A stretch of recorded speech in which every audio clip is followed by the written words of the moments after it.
Bom, vocês já ouviram falar que você é o que você come, mas na verdade hoje em dia, para mim, tem uma questão muito mais importante que é a gente come pelo que a gente está sendo, que é muito diferente, né? O Byung-Chul Han, que é um filósofo que eu converso muito com vocês a respeito, que é um filósofo sul-coreano que está erradicado na Alemanha, ele fala que os transtornos alimentares, de uma maneira geral, são uma das grandes doenças da humanidade nessa nova geração nossa, né? Que tem a ver com realmente o descontrole, né? O excesso de controle ou o completo descontrole. Então a gente tem visto uma epidemia muito grande do não se alimentar, né? A anorexia, e uma epidemia muito grande também da compulsão alimentar, que é o exagero do comer, os episódios de comer excessivo, né?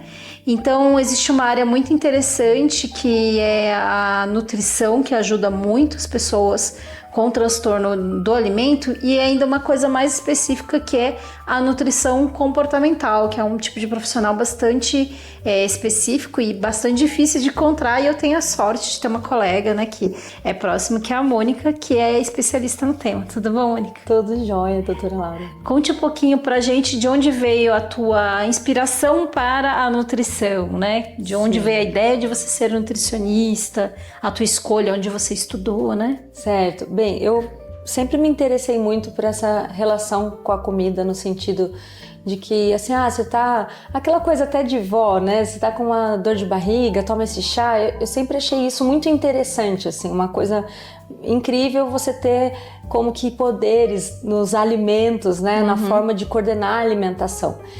E aí na adolescência sempre vem aquela questão de percepção de autoimagem, muitas vezes distorcida. Eu comecei a praticar atividade física e eu não sabia muito bem o que comer, e aquela fome da adolescência. Então eu comecei ali já a me interessar muito por nutrição e me inteirar mais sobre o assunto. Então bem cedo, com uns 16 anos, eu já sabia que eu queria fazer nutrição. Que legal. E eu não tinha dúvida. A única questão que eu ficava, às vezes, um pouco assim, se eu tivesse que prestar um outro vestibular, seria psicologia. Legal. Sempre gostei muito de psicologia, mas aí a nutrição casou com esse aspecto comportamental, né? Justamente porque, além dessa jornada, né, minha, pessoal, eu percebia na minha família a incidência da doença cardiovascular e de episódios de infarto, de AVC, de familiares que chegaram a óbito por essa condição. Eu falava, caramba, a nutrição pode ajudar a prevenir, pode contribuir consideravelmente, ainda que necessite também de medicamentos para essa condição clínica, pressão alta, né? Então, eu fui ficando cada vez mais interessada. E aí foi muito interessante a minha jornada. Eu me formei aqui em São José dos Campos mesmo, na Unip. Depois, meu primeiro curso foi em fitoterapia. Essa sensação legal. Mágica dos fitoterápicos. Que você já se interessava. Que eu já me interessava, mas claro que com muito bom senso e com evidência científica. Sim. Depois eu fui caminhando na jornada esportiva e estética, com cirurgiões plásticos. Então eu fiz uma pós em 2013 em nutrição clínica e estética. Depois eu comecei a perceber o quanto das referências científicas tinham uma idealização de alimentação perfeita. Certo. E nós somos humanos, não somos seres perfeitos. Exato. Aí aquela visão do nutricionista dar uma dieta que ninguém consegue aderir, que não sai do papel, ou a pessoa faz por pouco tempo e depois desanda totalmente.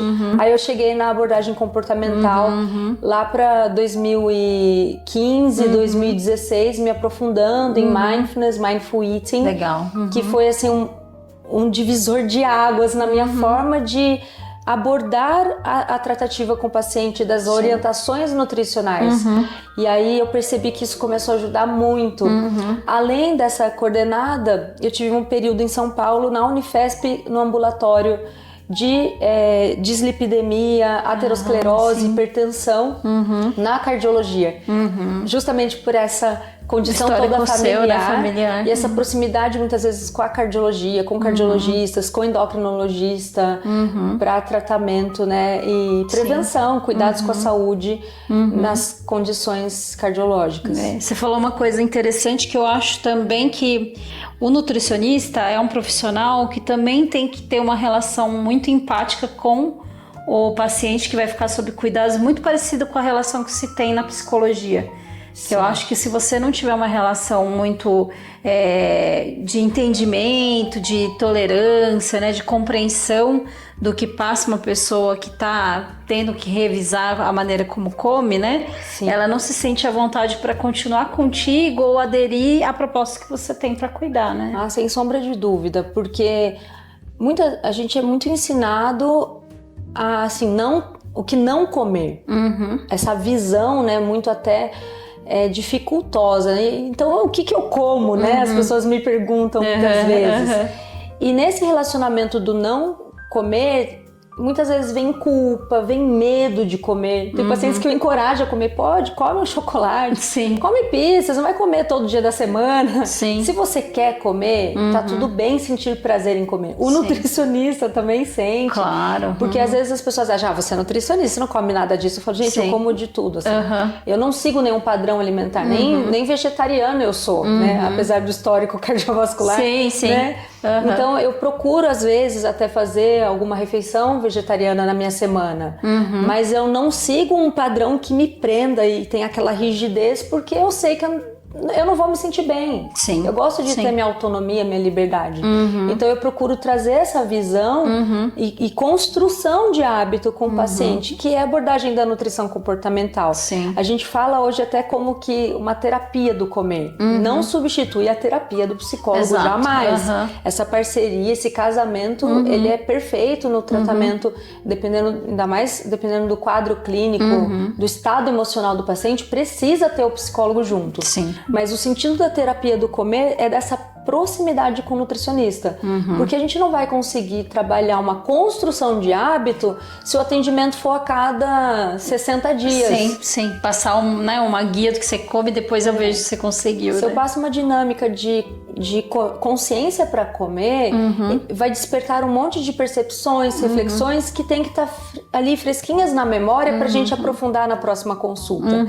Que é diferente de impor, não tem como diminuir a vontade de comer doce? Não tem como comer mais devagar? O paciente, no comportamento dele, ele nem sabe como fazer isso. Sim. Ele nem sabe identificar ao certo quão rápido ou não ele tá comendo. Né? Alguns casos tem isso bem claro, mas outros não, porque toda a família come assim. A referência dele é muito cultural das pessoas com quem ele convive, desse contexto de com quem ele desenvolveu o hábito alimentar. E é importante, né, na verdade, ele compreender até a história de como ele come, porque tem uma relação muito forte.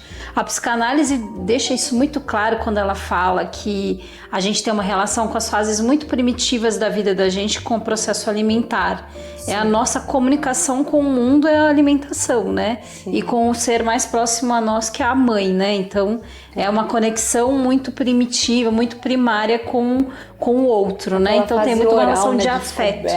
Né? A afetividade na alimentação é muito forte, né? Então, não tem como desvincular. Tem toda a história, né? De como você come, a partir das histórias de como você comia, se era como sua avó te fazia essa comida, seu pai fazia determinado alimento. Então tem uma história muito relacionada ao afeto, e acho que isso acaba relacionando também muito a maneira como se come, ou que se come, ou a ideia que se tem sobre o hábito de comer, né? Sim. Se desde pequena você já era pressionada a não come muito, você não pode ficar gordo, não pode... Né? Quando chega na adolescência isso fica muito forte, né? E acaba causando um transtorno alimentar, né? Ou quando pelo contrário você fala, deixa comer, come mais, tem que comer direito, come mais, tal. Então você tem uma relação da comida como algo que é muito forçado, é afetivo demais, tem relação com o amor que a tua família te dava, né? Então tem uma relação muito psicológica da maneira como a gente come e o quanto a gente come, o que a gente come, né? Com certeza. E essas reflexões muitas vezes não são exploradas. O próprio paciente às vezes nem identificou por que ele está comendo daquele jeito. Né? Então quando a gente começa a trazer esse olhar de exercícios de consciência, de reflexão, de aprofundamento no porquê ele come, como ele come e por que essas preferências alimentares, ele vai se descobrindo, é um autoconhecimento do comer, que é diferente de impor uma dieta específica que ele vai bater o olho e vai desanimar, eu não tô com vontade de comer nada do que tem aqui. Porque essa alimentação afetiva, ela é prazerosa e precisa ser, mesmo que seja nutritiva. E dentro dessa realidade, se a gente aprendeu a comer, o início da alimentação é no seio da mãe, a alimentação traz segurança. Sim. Tem pessoas que o momento mais prazeroso do dia falam assim, ufa, vou almoçar, que delícia. Como muito aconteceu na pandemia. Sim. Se eu tenho que ficar em casa, eu não posso abraçar as pessoas, eu não posso ver, o que eu posso fazer que é prazeroso? Eu posso comer? Exato. Né? Então a gente tem essa condição da alimentação que não tem como ser eliminada, que não basta você explicar sobre parâmetros de saúde, só conscientizar o paciente, não é o suficiente para mudança do comportamento. Exato. Tem que haver uma flexibilidade, né, para você entrar num acordo, né, com o paciente do que seria o ideal ele fazer e do que ele consegue fazer. Exatamente. Né? Porque você consegue tirar algo dele do que você forçar algo muito, muito inatingível, que daí ele não vai conseguir te dar nada. E aí esse aspecto emocional, ele entra muito representativo. Porque quando a gente tem qualquer emoção numa desregulação mais intensa, todo o nosso comportamento fica com a tomada de decisão mais impulsiva. Seja muita alegria, seja muita raiva ou muita tristeza, né? Enfim, de todas essas emoções muito intensas, nenhuma decisão tende a ser tão consciente, tão balanceada, né? Se eu tô com muita raiva, eu falo sem pensar, eu como sem saber, às vezes até por que eu tô comendo, né? Ou numa velocidade maior. Então, quando a gente acompanha questões específicas já clínicas como depressão, né, ou transtorno da ansiedade, junto com a psicologia e a psiquiatria, a gente tem uma evolução muito melhor, né, nessa abordagem comportamental, sem sombra de dúvida. Sim. Porque senão pode até gerar essa frustração ainda maior de sensação de impotência, de que isso é impossível para mim, né? Nessa regulação toda emocional e naturalmente na tomada de decisão alimentar. Você trabalha especialmente com extremos, né? Que você me falou aí da questão, né? Acho que das compulsões, que tem sido muito frequente, mas você já trabalhou com as questões também do bariátrico, né? Que é o paciente com obesidade, né? Muito importante, possivelmente com compulsão alimentar também, né? E daí vem a questão do pós-bariátrico, né? Então, como trabalhar a questão do comportamento alimentar depois que você tem uma restrição, né? Tão grande, física, né? Para se alimentar, diante de uma pessoa que tinha um prazer muito grande em comer, né? Como que você consegue abordar e trabalhar isso? O que você acha que é possível, né, ser feito ou indicar para essa pessoa, né? Que caminhos ela pode ter? Bem, quando ela passa de toda aquela restrição mais extrema, ela vai voltando a comer naturalmente, né? Então, assim, claramente que quando ali já passou 1 ano, às vezes 2 anos, ela já está comendo como um indivíduo normal, se ela for dilatando essa realidade gástrica.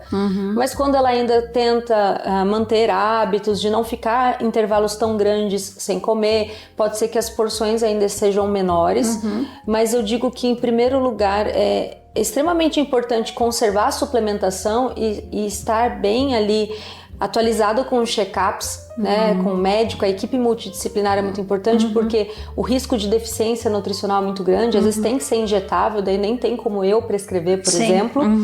E ainda assim, flexibilizar, né, diminuir esse medo de comer, esse relacionamento de proibição com a comida, só agrava a realidade de 880, né? Não, força, foco e fé, vou voltar para dieta, que é muito dessa conscientização do que a gente é ensinado, né? Que a alimentação tem que ser perfeita, que não pode ter nada, né? A conduta nutricional muitas vezes não tem pizza, não tem bolo de aniversário, não tem tudo que a gente vive. Por isso que eu falo que a primeira orientação em si de como coordenar a alimentação, ela é só uma base de uma instrução do que precisa ter nessa alimentação como aspecto até de necessidades nutricionais. Sim. Mas quando a gente vai aprofundando na abordagem comportamental, a gente vai chegar em todas essas realidades que acercam o comer. Claro. Então, no pós-bariátrico entra na mesma questão, né? Por que às vezes está com muita vontade de doce? Às vezes porque está faltando comer o que precisa. Ou porque o café da manhã, né? Tem muitos estudos que já apontam. Indivíduos que não fazem café da manhã, essa fome vai estourar do fim da tarde para a noite. Seja com vontade de doce ou de pão, né? Não é o paladar só em específico, mas é um desejo maior por carboidrato. Porque hormônios e neurotransmissores que geram pensamentos por comida estão sendo liberados na corrente sanguínea desde cedo. Sim. E chega uma hora que eles vão se acumulando e vão agindo assim como... Ele vai começar a exigir, falar, tá faltando, pelo amor de Deus. Daí ele vai querer um aporte maior, que vai vir no carboidrato. Que né? vai, ainda que não exista uma compulsão, vai proporcionar uma impulsividade maior para o comer, uma velocidade maior ao mastigar, porque é aquela ansiedade de abastecer logo. E nessa condição, o desejo por comer é por alimentos de maior densidade calórica. Você não tem vontade de comer um alface, tomate, por mais que você goste, mas você não tem desejo por esses alimentos de baixa densidade calórica. Sim, principalmente nesse acúmulo, né, de neurotransmissores aí o dia inteiro, né? Sim. Mostrando pro seu corpo, olha, vai faltar, vou precisar de uma reserva boa que tá faltando. Ele vai pedir alguma coisa que é mais um aporte maior, né? Sim, então a gente percebe que não é só o comer em si, né? O não comer, restringir. É adequar esse hábito alimentar até para começar a regular melhor essa percepção de fome e de saciedade. Tanto comportamental, psicológica, como hormonal. Da qualidade do que você está comendo. Que é diferente de falar não coma. Sim. Né? Se você tem muita vontade de doce, talvez trazendo uma distribuição melhor de fibras, proteínas que promovem a saciedade nesse cardápio, você come o doce por último. Sim. Sem aquela fome extrema e sem ter pico de glicose. Então dá para balancear, dá para flexibilizar. Sim. E pode ser prazerosa, né? Sim, preservada essa sensação agradável de comer, que é tão importante. Sim. Para a saúde mental, inclusive. Exato.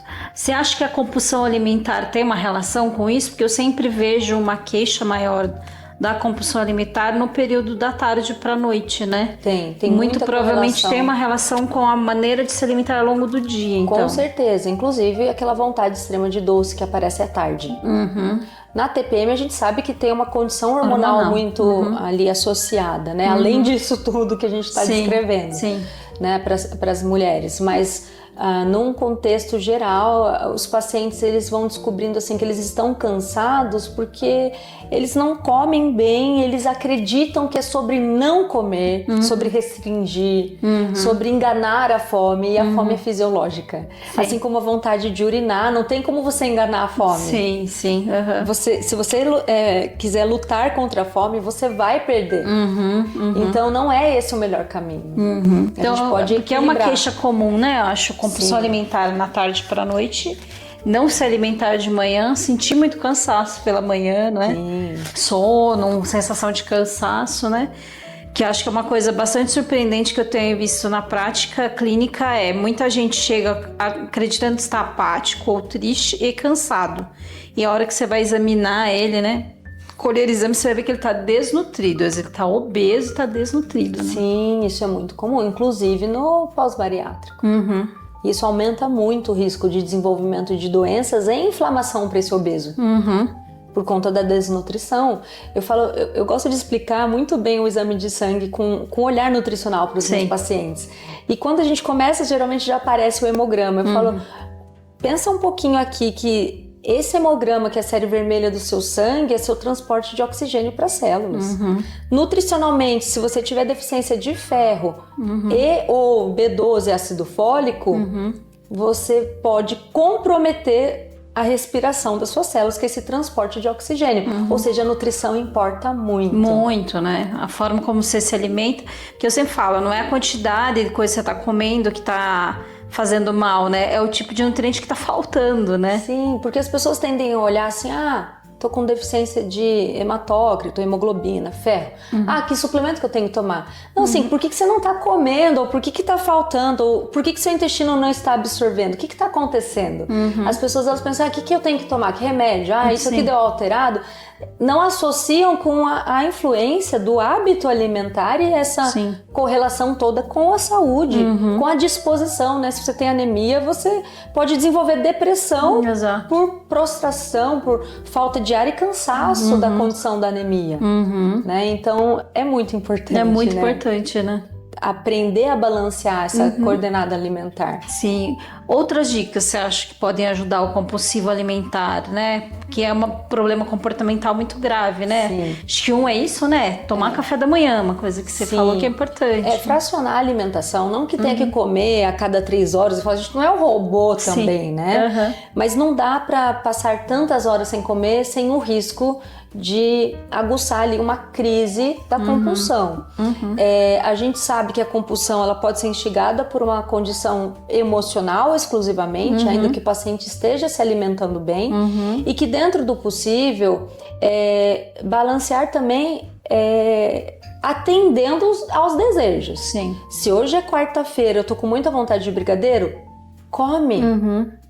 Dentro do possível, tenta trabalhar porções... Come um brigadeiro, né? Porções individuais, né? Ainda que sejam 3, sabe aquele pacotinho que você compra, seu brigadeiro favorito? 3, porque se você comprar uma bandeja, ou assim como falam muito, né, da barra do chocolate inteira, a tendência é você ir, né, para aquele pote de sorvete comer inteiro, todo, né? Porque ainda estamos trabalhando toda a realidade desse comportamento ao comer, desde a terapia, a medicação quando, né, muitas das vezes precisa, e essa reflexão toda, esse autoconhecimento do comer. Então é vagaroso, né? Não tem milagre, não tem alguma coisa tão forte especificamente que garanta assim, não vai ter crise nenhuma.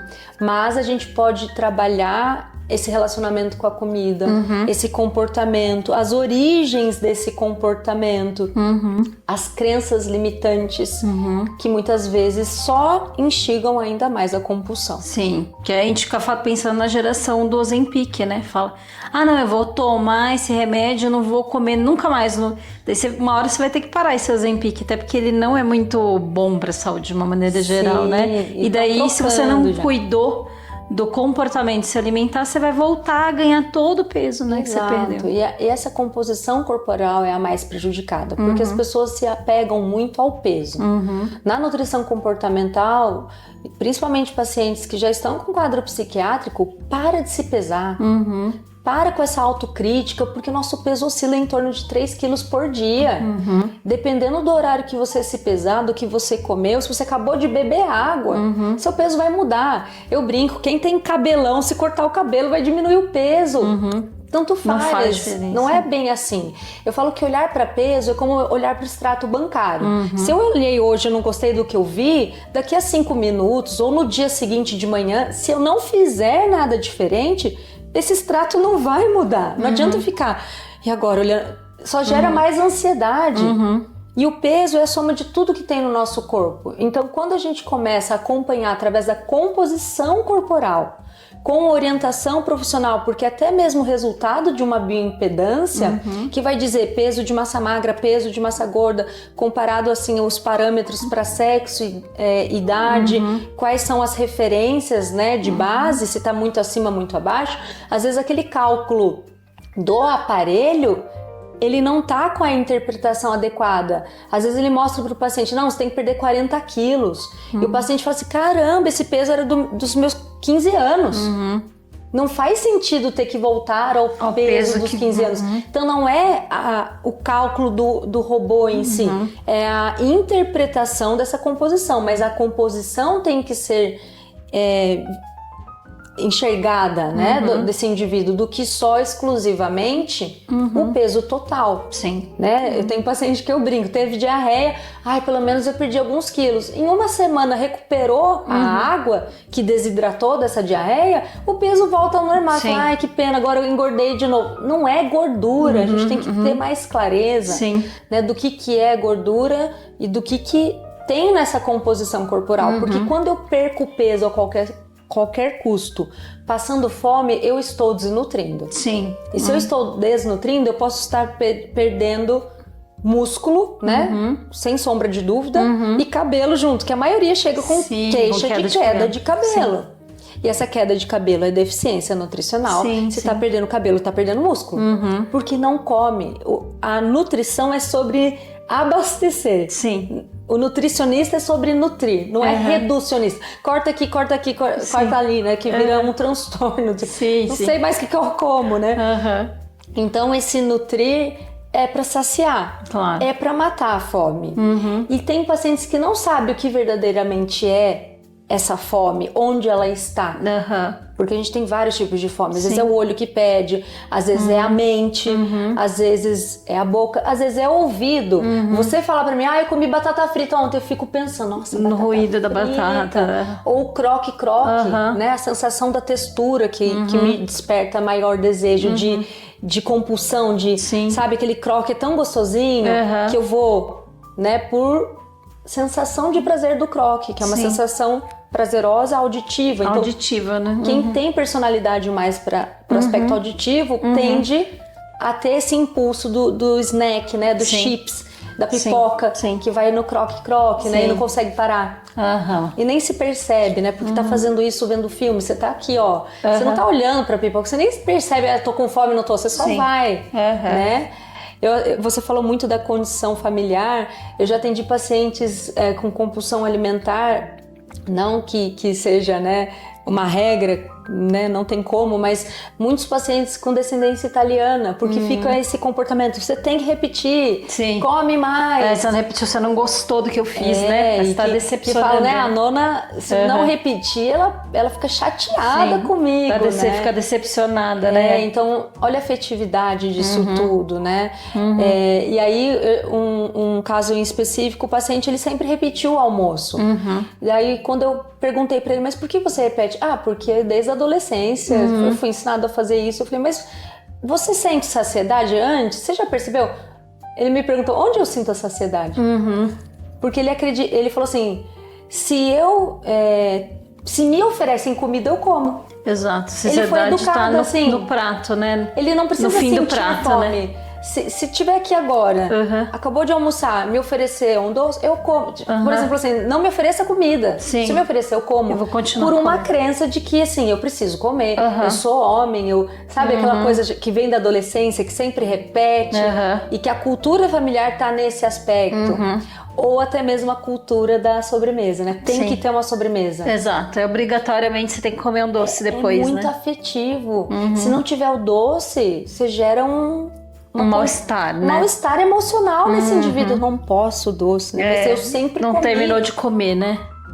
Não terminou de comer, né? Sempre tem um espaço pro doce, né? Mas espera aí, você observou a sua percepção gástrica, né?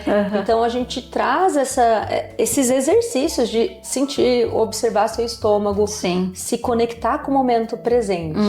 Porque aí, na condição específica da ansiedade, você não tá aqui agora. Você só vai no impulso do piloto automático. E tudo que a gente faz todos os dias, escovar os dentes, vestir a roupa, a gente aciona o piloto automático. Faz parte da nossa inteligência. Não é mesmo? Sim. Só que às vezes ali a gente se perde. Tem um tema muito interessante, você estava falando das sensibilidades e a forma de se alimentar. E eu estava aqui pensando na questão das restrições que um paciente autista tem, né? Então, um paciente autista, dentre os comportamentos que ele tem, que a gente chama de repertório limitado, né? Ele tem uma hipersensibilidade muitas coisas, né? Então, por isso que o autista, por exemplo, fica agitado com ruídos muito agudos, né? Sim. Se ele tá dentro de um metrô, ele fica irritado com muito barulho, ele não gosta de um monte de gente falando e tal.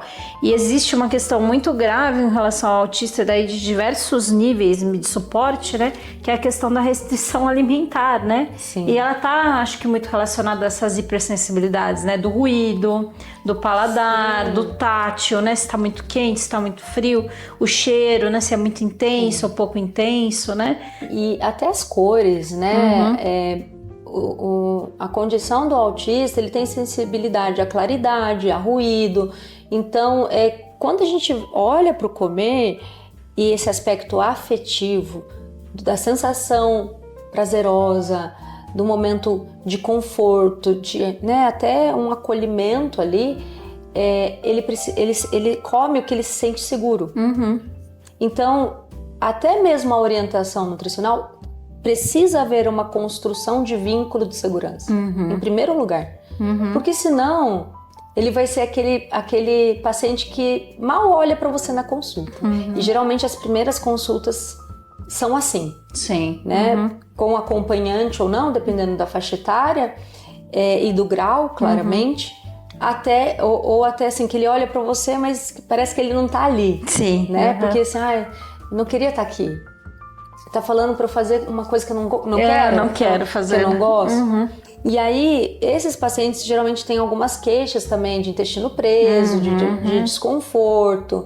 Então, quando vai havendo esse acolhimento, essa construção de confiança, eles são muito inteligentes. Então, a gente vai explicando essa conscientização do porquê que a nutrição e o comer é tão importante para promover saúde, para prevenir doenças, sempre com uma abordagem positiva. Uhum. Quando a gente pensa em comportamento, essa positividade, essa comunicação positiva, de estimular pensamentos positivos, é muito importante. Que é o oposto do que muitas vezes as pessoas tendem a fazer, né? Que é o forçar, exato, que é o obrigar, o que é o insistir, mas de uma forma já agressiva. Mesmo, né? Isso até mesmo com a criança, com a seletividade alimentar ou paladar infantil, que hoje existem até adultos. Então não adianta você ir para abordagem. Mas você não tá comendo? Você já não tem idade para saber que é saudável? Esse relacionamento com o nutricionista de puxão de orelha, sim, não tem como evoluir para algo positivo, né? Ou da dieta restritiva que vai durar por pouco tempo, sim, e depois até piorar a composição corporal ou o quadro emocional. Sim. Então, é extremamente importante trabalhar nessa linguagem com esse perfil de paciente. E aí é lindo de ver a evolução. Sim, pior que ele consegue confiar que você não vai forçar, que você vai estimular que ele experimente algo que pode ser prazeroso. Sim, é um acordo. Eu falo, você toparia? Eles gostam muito desse respeito, não só a condição do autismo, né? Você considera possível esse alimento? Ou você prefere alguma outra fonte alimentar desse, né? Do mesmo nutriente. Então, é outra linguagem, né? E aí a gente vai vendo que gradativamente essa evolução vai acontecendo. Por isso que o tratamento nutricional, ele existe assim como, por exemplo, a atividade física é para a vida, mas não adiantaria o personal te dar a série de treino e falar assim, se vira, volta daqui a 4 meses com um shape em dia. Sim. Na nutrição é a mesma coisa. Você pode fazer uma conduta alimentar de um planejamento para o mês, de planejamento muito bem feita, muito bem estruturada conforme as referências de saúde. Mas se o paciente não conseguir colocar em prática, se ele não tiver o nutricionista como um facilitador, construindo este hábito com ele, para ele evoluir durante os meses, né? No mínimo 3 meses de tratamento nutricional, até que ele aprenda a construir o hábito dele com confiança, segurança, aprenda a fazer as escolhas dele alimentar para a vida. Sim. Mesmo que tenha churrasco, aniversário, happy hour, aprender a balancear isso, porque a vida é sobre essa continuidade, claro, né? E que tem dias que são ele melhores tem que manter para sempre, né? E não dá É. para você prometer para a pessoa, por exemplo, que gosta de comer um churrasco no fim de semana, que ela não vai mais poder comer carne com gordura nunca mais. Ou ela não vai mais tomar cerveja. Né? A grande verdade é que é a melhor dieta, que é a que você consegue aderir. Claro. E que o alimento que você mais gosta, você vai continuar comendo pro resto da sua vida. Sim. E não é ninguém dizendo, ainda mais um profissional da saúde que aquele paciente acabou de conhecer. Não tem vínculo nenhum que vai se tornar a regra e a verdade da vida desse paciente. Ele vai comer escondido. Exato. Assim como a gente faria, né? Nós mesmos, né? Se a gente olhar pra si, até mesmo o profissional da saúde, fala assim, nossa, eu já fiz isso. Exato. Já fiz isso criança, já fiz isso adulto. Né? Já comi escondido pra não ter que dividir com ninguém. Todo mundo já fez. Você vai lá e aconselha, né? Olha, não pode comer nunca chantilly. Daí você vai lá e come escondido, né? Então a gente precisa normalizar e aceitar em primeiro lugar que existe esse prazer, que existe essa realidade de convívio social que faz parte do nosso cotidiano e saúde mental. Sim. Né? Porque quando o indivíduo começa, eu não vou nesse aniversário porque vai ter bolo, eu não posso comer, tá muito errado. Né? Mesmo que ele tenha diabetes.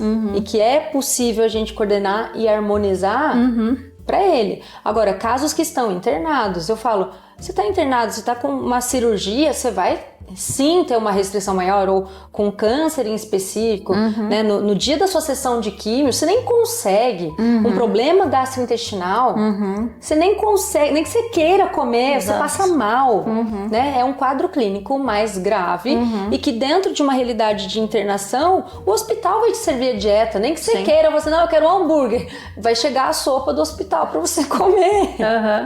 Mas no nosso cotidiano, com o convívio familiar, às vezes você nem pensou em pizza, alguém já pediu, já tá em casa. Então a gente tem que aprender a coordenar isso tudo. Claro. Porque é complexo, né? Complexo e faz parte, né, do nosso jeito de ser, né? A gente não pode mudar o jeito que a gente é também. Sempre foi estimulado a ser. Né, para sempre, nunca mais vai poder comer tal coisa, né? Isso faz parte de uma coisa muito afetiva, né? Você estava falando do diabético e os doces, por exemplo, né? Então, às vezes, essa educação restritiva desde a infância é uma coisa muito traumática para esse indivíduo, né? Com certeza, e a gente, nessa flexibilização, nesses acordos que a gente faz com o paciente, às vezes, quem olha para a conduta alimentar acha até estranho. Seja um profissional da saúde ou algum familiar, se lê, pode ser que interprete aquilo mal. Hoje mesmo eu atendi uma paciente diabética com os exames desajustados e assim, com aquela necessidade do doce, pedindo por favor, não tira um doce, o que eu posso fazer? Pode ser uma gelatina diet, você vai colocar ali na prescrição, pode, 2 horas da tarde, tá bom pra você? Vamos colocar dentro do possível também a incolor com fruta, dando alternativas para ela experimentar. Porque ela nunca experimentou, né? Mas pode ser que amanhã o que ela tem ali na dispensa dela, que ela ainda nem fez compra, é aquela gelatina diet, que vai ser melhor que a geleia ou que o chocolate com pico de glicose maior, né? Então a gente vai harmonizando. E outro aspecto muito importante, não tem como eu, como nutricionista, falar assim, você vai perder 5 quilos em tanto tempo. A abordagem comportamental é sobre entender como está, começar a construir, olhar para essa composição corporal e daqui a algum tempo fazer essa composição corporal novamente para saber como o corpo desse indivíduo respondeu. Como que é a genética, o metabolismo, como que está fluindo para esse indivíduo mediante essa construção de hábito alimentar. Que com certeza a primeira coisa que ele vai perceber, se for caso de emagrecimento, são nas roupas. Mais do que o peso em si. Às vezes o peso nem mudou. Eu acho que é o que mais agrada, né? Perceber que você coube numa calça que você usou alguns anos atrás, então, né? Eu digo assim que é quase que uma agressão eu dizer um indivíduo que eu acabei de conhecer que ele tem que perder tantos quilos em tantos meses. Eu nem sei como o metabolismo desse indivíduo responde. Às vezes é uma cobrança que é impossível para ele, né, Tinti? E aí ele se frustra. E ele vai ficar extremamente magoado, né, de não ter conseguido. Culpa, gera autoestima, gera frustração e afastamento do profissional. Porque ele fala assim, nem vou na consulta. Não fiz o que... Tem vergonha, né? Não fiz nada do que ela pediu. Culpa, frustração, medo.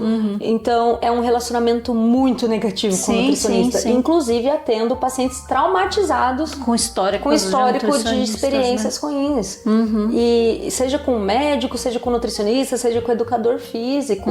Então, isso é muito triste, né? E aí, é muito engraçado quando eles chegam no consultório, muitas vezes falam, você não vai me pesar? Falou, você já sabe o seu peso. Você não chegou aqui querendo emagrecer. Nosso primeiro foco não é seu peso. Porque se eu pesar o paciente, principalmente no final do atendimento, a impressão... Ele vai sair já super magoado, preocupado, Exato. Né? Tudo que eu conversei, que eu acolhi, que eu combinei, parece que vai por terra. Ele vai sair pensando assim, nossa, meu peso aumentou mais ainda. Com culpa, frustração. Então... É muito delicada essa questão do momento da avaliação nutricional. Isso é muito importante.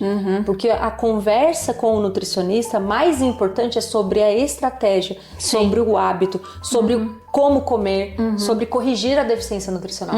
Mais do que só o peso do indivíduo. Sim. Mônica, dicas para as pessoas, daí não pensando em nenhuma patologia, mas... de como se alimentar para ter padrões de vidas melhores, assim, o que você acha que é fundamental? O que as pessoas podem fazer para melhorar a qualidade de vida delas, né? Olha, a gente fala muito da realidade notória, né, dessa divulgação como um todo, até, né, nas notícias, não só nas evidências científicas, né, que é mais ali para o profissional da saúde, dos alimentos ultraprocessados. Tem um guia fenomenal, que é o Guia Alimentar da População Brasileira, que foi reconhecido internacionalmente, porque foi o primeiro guia que parou de olhar para a caloria. Eu posso ter um prato de comida e um pedaço de bolo, tem a mesma caloria. A resposta desses alimentos no meu corpo, dentro ali do organismo, é totalmente diferente. Sim. Então essa caloria não me disse nada. O que eu tenho que entender é como que eu estou estruturando a minha alimentação em termos de combinação dos grupos de nutrientes. Porque o carboidrato é natural que a gente tem mais desejo, é bolo, é biscoito, é pão, é doce, fruta, mas que o carboidrato sozinho, ele não mata a fome. Se eu faço uma refeição só de carboidrato, não mata a fome de ninguém, nem de nutricionista. E aí entra a realidade da combinação dos grupos de nutrientes, que é diferente da abordagem de tirar o carboidrato. Sim. Vai dar problema também, o cérebro precisa, a memória, o sono, o bom humor. Eu falo que homens podem descobrir o que é uma TPM se eles tirarem o carboidrato. Isso, tira de uma vez, né? Não desejo pra ninguém. Então é essa harmonia, aprender a construir essa harmonia e ter referências seguras de saúde, como esse guia popular da alimentação do brasileiro, de entender o nível de processamento dos alimentos, porque às vezes esses alimentos ultraprocessados que a pessoa nem tem conhecimento, que pode estar sendo o principal fator ali de agravo na condição alimentar, que ela acha que está comendo certo, mas o alimento ultraprocessado ou muito industrializado, dando alguns exemplos aqui, é o suco de caixinha, é o biscoito integral fitness, que não é o presunto toda manhã, ou o peito de peru, que acha que é muito mais magro e não é. Então, assim, não é sobre proibir, mas aprender também como coordenar, porque é natural que, sei lá, numa festa você vai comer uma pizza de calabresa, mas isso não está inserido todo dia. Sim. Porque o que eu como todo dia vai trazer um impacto para minha saúde. Claro. O que eu faço todos os dias traz impactos significativos para a nossa saúde. Então é sobre harmonizar isso tudo e ter clareza de quais alimentos ultraprocessados eu tenho maior preferência ou maior desejo, para tentar encontrar também alternativas mais saudáveis. Que vai permitir aquela mesma sensação prazerosa ou de textura, que é tão importante. Sim, tá certo. Mônica, muito obrigada. Eu queria que você deixasse aqui a informação de como as pessoas podem conhecer seu trabalho, onde te encontram, Sim. né? Perfeito. Onde você trabalha, né? Eu tô ali no Instagram, né? Sou Mônica Stockler, que é o meu nome completo. Eu também atendo na Clínica Prime Cardiologia, aqui em São José dos Campos, no Centro Médico Vivale, para casos mais ali específicos, do hospital, de hospital, pós-cirúrgico, como os casos pré-pós-bariátrica ou pós-AVC infarto. Sim. E também atendo online, né, pacientes de diversas regiões aí do país. Que encontram ali, né, a informação de como te encontrar, então, no Instagram. Sim, no Instagram tem todos os meus contatos, seja o meu WhatsApp, né, para fazer agendamento, seja até mesmo ali para conhecer um pouquinho mais da minha abordagem nas publicações ali do Instagram. Joia. Muito obrigada, Moni. Eu que agradeço.